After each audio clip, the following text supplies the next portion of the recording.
verses 1 through 6. I therefore, the prisoner of the Lord, beg you to lead a life worthy of the calling to which you have been called, with all humility and gentleness, with patience, bearing with one another in love, making every effort to maintain the unity of the Spirit in the bond of peace. There is one body and one Spirit, just as you were called to the one hope of your calling, one Lord, one faith, one baptism, one God and Father of all, who is above all and through all and in all. This is the word of the Lord. Thanks be to God. We have been suggesting for many months now that what we decide to do together as a church will be the result of our understanding of who we are as a church. And so we've been working together on articulating our identity. What does it mean to be the University Presbyterian Church in Sacramento, California? So there's one important aspect of our identity that is easy to overlook or forget, and so that's the little aspect I want to highlight for us today. And it is very similar to what is sometimes overlooked in the memory of the Protestant Reformation. Now, October 31st was Reformation Day, and so in light of that, I'm going to just talk a little bit about the Reformation and a very important detail that is often overlooked. Some would say that the Protestant Reformation was about the battle over the relationship between faith and works, or about selling forgiveness, such as indulgences. And sometimes that's what we think the Reformation was about, or the limitation of church authority, or any of the other issues of the day that we've read about. And although those were definitely objects of conversation and discussion in the 16th century, those were not the reasons the Reformation occurred. Strong disagreements have happened throughout the history of the church without such Reformation occurrences. The first 200 years of the church were battles over the identity of Jesus. Was he God or not God? Was he just man? Was he just a figment? Was he not really man? I would say that's a pretty important conversation, wouldn't you? Somehow the church didn't divide over it. So what was the cause of the Protestant Reformation? The primary question being asked and answered during the Reformation period was not primarily a particular point of view on Christian theology. It was not a particular point of view on Christian practice, as heated as those debates were at that time. Here's the question that was at stake for the Protestant Reformation. Ready? Here's the question that was at stake. What does the church do about divergent opinions on important matters of faith and practice? How do we handle disagreements? That's the question. The Catholic Church at that time, the leadership of the Catholic Church, I want to say, in that day, forgot to read Ephesians 4. They forgot to consult Paul. The truth is, the church has sometimes not done very well with this question of what to do about disagreements. And in some ways, our own denomination in this current day is confronting that very issue right now. What should happen when we disagree? Sometimes I think we've learned hardly a thing. Sometimes I think we just keep making some of the same mistakes. In John 17, we find Jesus praying his final prayer about his disciples. Jesus, at the end of his life, At the very end, after this prayer, he's going out to the Garden of Gethsemane, where he will be arrested and put to death. So clearly it's a very tense moment, wouldn't you say? Full of concern, right at the end. So here comes his final prayer for the disciples. What's he going to pray for? What's his final concern? What is most earnest in his mind as he gets ready to leave them alone? Here's the prayer, portions of the prayer, 17 of John. Jesus looked up to heaven and said, Father, the hour has come. Glorify your Son, so that the Son may glorify you.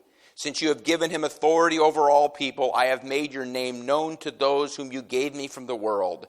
And now I am no longer in the world, but they are in the world. And I am coming to you, Holy Father. Protect them in your name that you have given me, so that they may be one as we are one. I ask not only on behalf of these, but also on behalf of those who will believe in me through their word. Jesus praying for all of you. That what? That they may be one. As you, Father, are in me and I am in you, may they also be in us, so that the world may believe that you have sent me. The glory that you have given me, I have given them, so that they may be one, as we are one. I and them, and you and me, that they may become completely one, so that the world may know that you have sent me and have loved them, even as you have loved me. Any question what was paramount in Jesus' mind? Any question about what he was mainly concerned about here? Think of what he might have prayed for. Think of some of the stuff he could have prayed about. He could have prayed to protect him from false doctrine, or the evils of false teachers, or from errors in worship styles, or about wrong ordination requirements, or about who wears hats in church, or about which hymn books should be read, or what songs should be sung, or whether we should meet on Saturday or Sunday, or about how to interpret the Bible accurately. There were so many things he could have prayed for. But what was the focus of his prayer?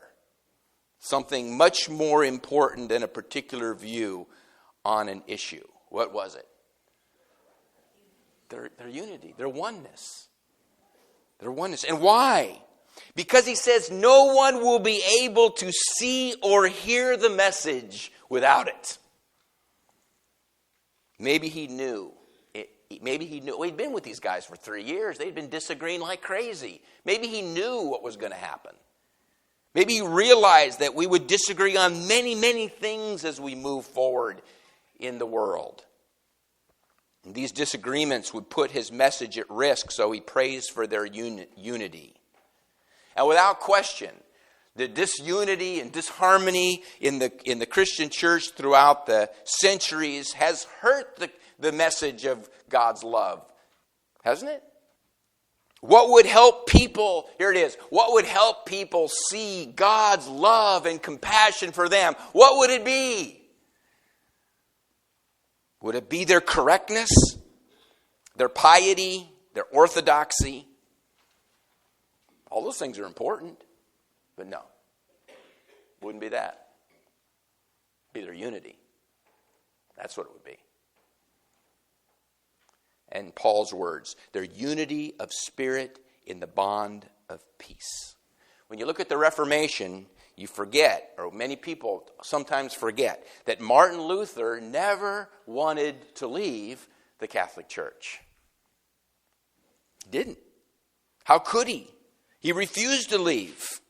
What's more important than the unity of the Spirit in the bond of peace? He wanted to correct the abuses of the leadership. That's what he wanted to do. But they told him to shut up, go away, and they kicked him out. Luther did not leave because of his strong views. So what does that mean for us? There's a vital part of our story that I'd like for us to make sure we understand, just as we shape our story together. We are not University Presbyterian Church because of some theological position on a particular matter. We are not University Presbyterian Church because of a political point of view, or a Christian practice, or an ordination requirement that we feel like we have a better grasp on. We are not University Presbyterian Church for any of these reasons. We are University Presbyterian Church because we believe that there is something more important than a particular point of view on an issue of theology. This church has taken a stand against separation and division and rejection. It has taken a stand for unity and for continuity with the past. It's very important. Our existence as a church is a rock-solid stance against division, against factions, against schism. And it's to say, and that proclamation is a proclamation, our presence is a proclamation that says there is something more important than being right. When someone wonders why we exist, just say, ready? When someone asks you, why do you exist? Just say, we're trying to answer the prayer of Jesus. We're trying to answer the prayer of Jesus. And we're trying to obey Paul. We exist because we've taken a stand against division. Those of you who made the decision to not leave the PCUSA took a stand against fracturing the church.